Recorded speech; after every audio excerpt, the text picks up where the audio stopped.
Hello, my friend.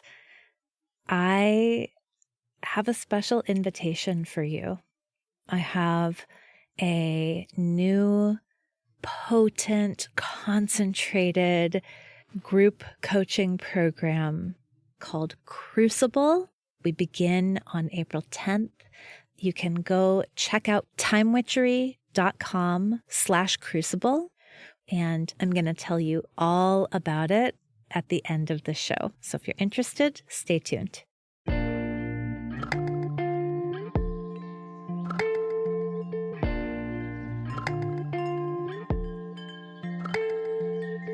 Welcome to Mind Witchery.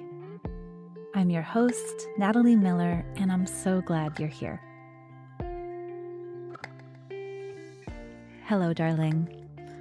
Welcome to Mind Witchery. Full disclosure, I am recording a spell for resolving your crankiness, coming out of a cranky place myself. Do you love this? The spell was inspired by a client, actually. I love this. One of my one-on-one clients sent me a message and was like, Natalie, I need a spell for my crankiness. I'm feeling very, very cranky and I don't like it. Do you have a spell for this? And I didn't, but now I do. And it's a good thing because this morning, as I was preparing for the day and realizing that because of some traveling that I'm doing this week, this episode needs to get out of my head and into this microphone so that it can make its way to your ears. And if that's going to happen, I, this week, don't get to do my usual thing, which is record whenever I feel like it. Like, it kind of needs to happen today. And I was feeling cranky about that this morning. Not because I don't love you, but because I just didn't want to. I wanted to have my coffee. So I had occasion to try this spell out and make sure it works. And it does. At least it works for me. So now I can present it to you from a clearer space. All right. So what is crankiness anyway? Crankiness is, I think, kind of a low-level irritation, right? Crankiness arises, I think, when things just aren't the way we want them to be. Like maybe other people aren't doing what we want them to do, or circumstances aren't the way that we would like them. And that little sense of, I don't like this, begins to permeate our whole mood. So I don't know about you, but when I think about crankiness, I associate it with little kids. Little kids do crankiness so well. And I think not by accident. The little kids that do crankiness the most and kind of the best are the preschooler set. And I have a theory about this. Why is it that preschoolers can be so cranky? I think it is because they have developed preferences. They do have a sense of their agency. Like they know that they have some power in this world. And increasingly, as they are moving through their 2-year-old, 3-year-old, 4-year-old life, they are finding that their choices are not unlimited. They are finding that actually things don't always go their way. They can see the array of possibilities. They know that dinner could be pancakes because that one time dinner was pancakes and they loved it. And but as they are living their lives, they are discovering that what they want isn't always what is on the menu. Also, they're tired. They're tired because they're growing a lot. They are expanding cellularly in every way. So their brains are growing and their bodies are growing and they're tired. And so that, of course, also contributes to crankiness. When we are growing a lot, we need a lot of resources, a lot of rest, a lot of calories, a lot of nurturing, So I love thinking about these preschoolers as the avatars of crankiness, right? Because we love them, and even when they drive us nuts, we see their crankiness as par for the course. I would love to suggest that when you are feeling cranky, that is also par for the course. And I wonder if you feel crankier in a moment of growth, in moments where you know there are possibilities that are not on the menu for you today. Right? So crankiness as showing you that you are feeling limited in your choices and that you are in a moment of growing. You are in a moment of expanding, and you're learning to navigate life from this place. I mean, listen, that's where I am today. Why am I traveling this weekend? I'm going on a fantastic trip. I'm going to spend 2 full days with my coach. I cannot wait. I tacked on extra days after that so that I could integrate and rest a bit before I came back home. This is all wonderful, but what that means is that I don't have the usual spaciousness in my calendar to record whenever I want, right? So, first thing about crankiness, it is not bad. And this is important because in the spell for resolving your crankiness, step 1 is actually to lean all the way into the crankiness. So what I find tends to happen in adults is we are cranky, we have a low level irritability, and we just let that shit simmer. We just let it simmer. We're a little bit snippy, a little bit snappy, a little bit huffy, grumbly. We just let it simmer without really losing it. We can take a cue from preschoolers. Now, I'm not advocating that we do exactly what they do, but when our kids are cranky, what they'll do is throw a hot fit about how you gave them the blue cup and they don't want the blue cup. They only want the yellow cup ever, right? This is one of my favorite things to trade anecdotes about, is how, if this kid has a sandwich, it better be cut in triangles. Do not serve that sandwich in squares. Don't do it. Triangles only, right? What the preschooler set does is they go in on the crankiness, right? They allow it to get turned up.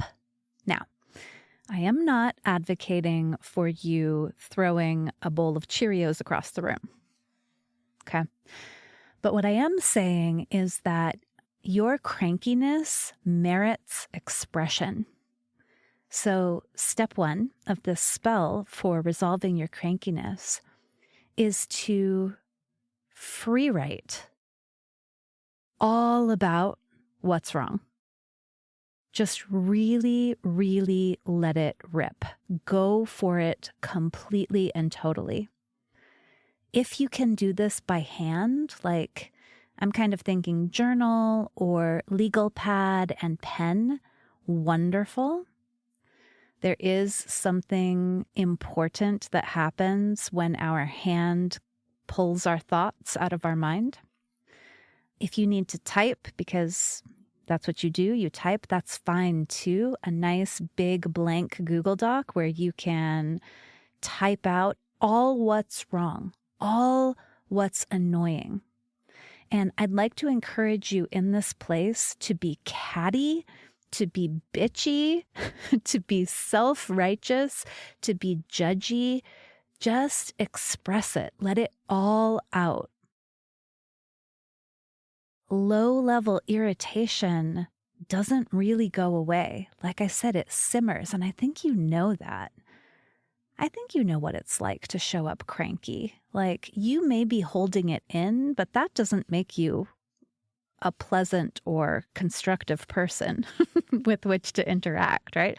It sure doesn't make me a constructive person with whom to interact. So using a different vehicle of expression can be wonderful. Okay? Now, if words aren't your thing, if you don't love journaling, then get your body into some kind of motion or stimulation. You can go for a walk, you can go for a run, you can go for a drive, you can take a shower, and really allow yourself to explore all those thoughts. The idea is to get all of what's irritating up and out, right? Okay. So once you've done that, the next thing to do is to ask yourself, what is this really about? What is this really about? I believe for our cranky preschoolers, it's not really about the sandwich being triangularly cut. I think it's really about them realizing they have so few choices. They have such little say in the content of their days. And so the ability to express a preference, to make a choice, becomes supercharged. It becomes super emphasized, right? So for you, with your crankiness, what is it really about? And again, for me, that step one, really letting all of the cattiness, the judgment, the crankiness, the anger out of your head, expressing it, letting it all out. Then you can go back and you can read back through. You can look at what's in there and notice what recurs. When you go back and you read your own words, especially if you've really let yourself express, if you've given yourself many, many minutes, a couple of pages to write about this, or a nice long drive, or a nice long walk, or a nice long shower, letting it all out, and then getting to the place where you can review everything that came out and you can see what is actually my problem here. What is actually important? What is the crux of this? Now, that might be easy for you to do, especially if you've done some coaching or some therapy, and it might not be easy for you to do, in which case a coach or therapist is such a wonderful resource for you. But for me, this second step, what is this really about, is the grounding one. I imagine it kind of pulling in all the fumes of crankiness that are seeping out through your house, through your workplace, through your interactions. It pulls them all in to like this core, this nugget, the thing that I'm actually upset about. Okay, so number one, express, really let yourself write out or say out all what's wrong. Number 2, ask yourself, what is this really about? And then number 3, remembering, no matter what, I exist at choice. Now, my choices are not unlimited. They are not infinite. I live on planet Earth with lots of other humans who exist at choice. I live on planet Earth with, yogurt that goes bad in the fridge when that's what I wanted for breakfast.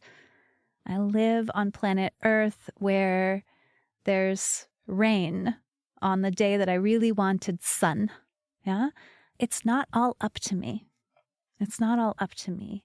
And/but, my favorite, and/but. It's not all up to me, but I do exist at choice.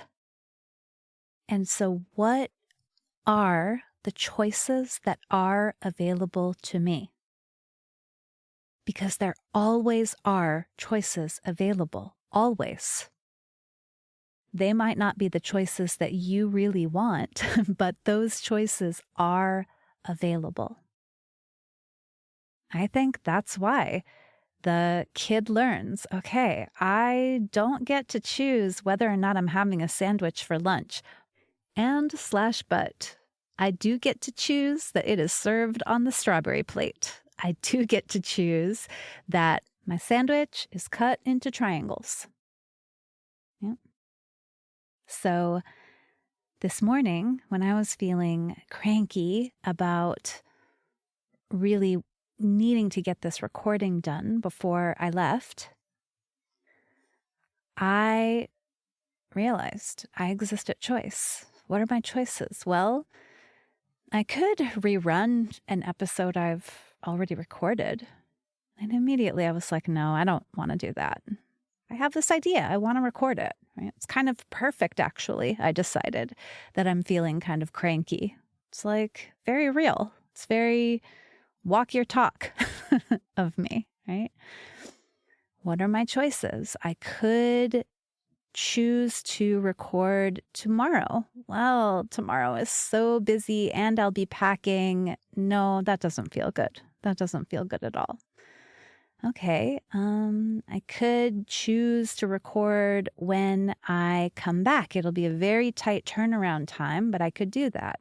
No, I don't want to do that. I don't like the tight turnaround time at all. And so the more and more I evaluated my choices, the more I realized that the best choice was for me to go downstairs and to record right now. And guess what? Here I am, and I'm actually having a lovely time. So, step 3 in this spell for resolving crankiness is to remember that you exist at choice and to begin to evaluate your choices because they are choices. Even if you're feeling cranky about putting your tax paperwork together, even if that's what you're cranky about, you have choices. You could extend. You could just not file. You could. You'd have to deal with the consequences. But that is an option.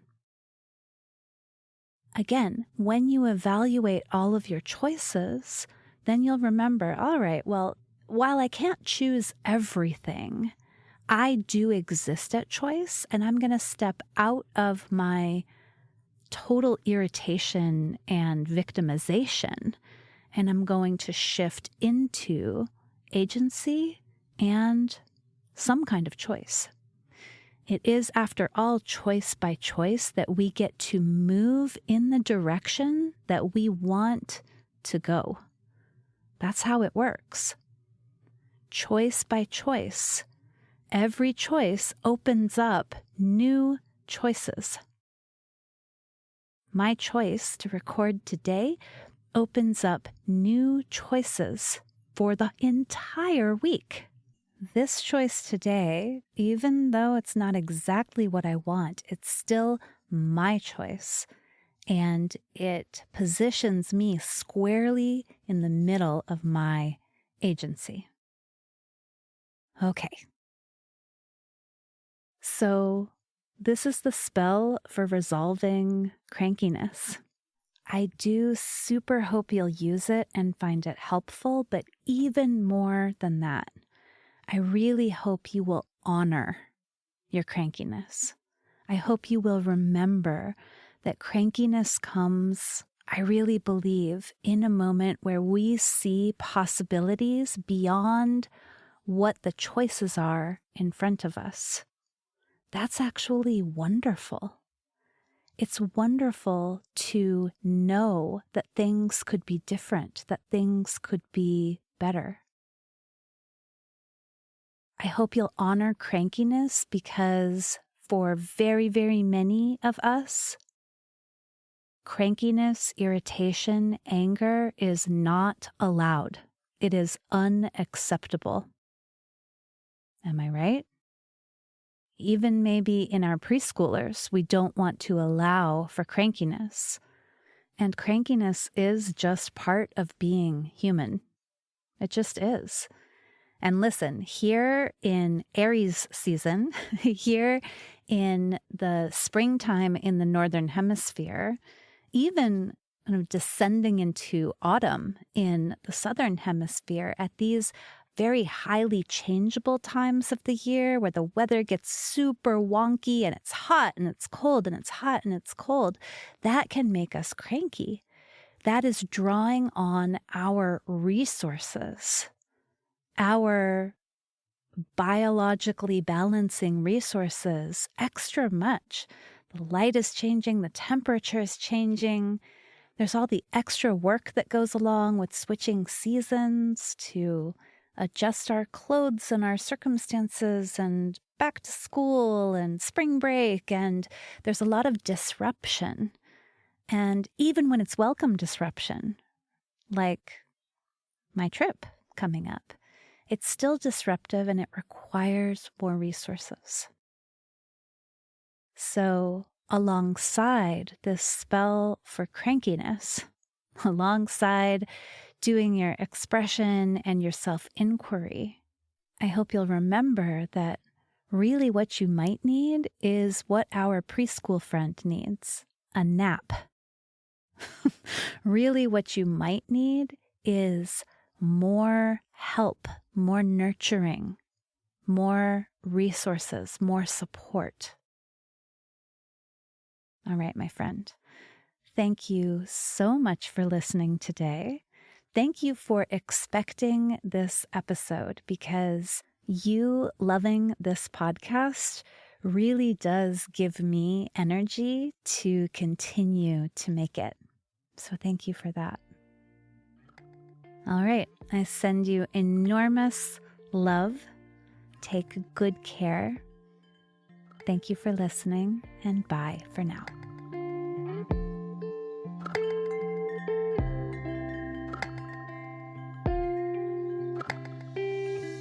Thank you for listening to this episode of Mind Witchery. To catch all the magic I'm offering, please subscribe to the show. Or if you want a little bit of weekly witchiness in your inbox, sign up for my Sunday letter at mindwitchery.com. If today's episode made you think of a friend or loved one, your sister, your neighbor, please tell them about it. We need more magic makers in this troubled world. Like all good things, this podcast is co-created by stellar people. Our music is by fabulous DJ, artist, and producer Shammy D. Our gorgeous art is by the sorcerers at New Moon Creative. Mind Witchery is produced in conjunction with Particulate Media, K.O. Myers, executive producer. And I am Natalie Miller. Till next time. Hello. As promised, here is a little bit of info about my new group coaching program called Crucible.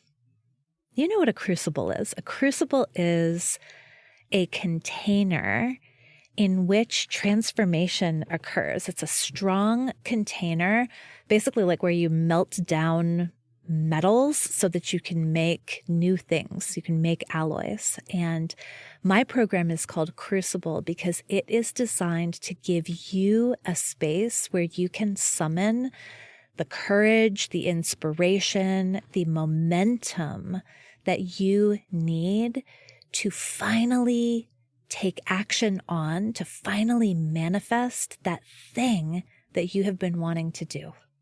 And what is that thing? I don't know. That thing might be a new offer if you are an entrepreneur. That thing might be the idea for the book that's been swirling around in your head. It might be an outline for that book. It might be a whole short story. That thing might be a job description for the assistant that you've been wanting to hire. That thing might be your own podcast. Whatever that thing is that you keep thinking, someday I'd really love to make this happen.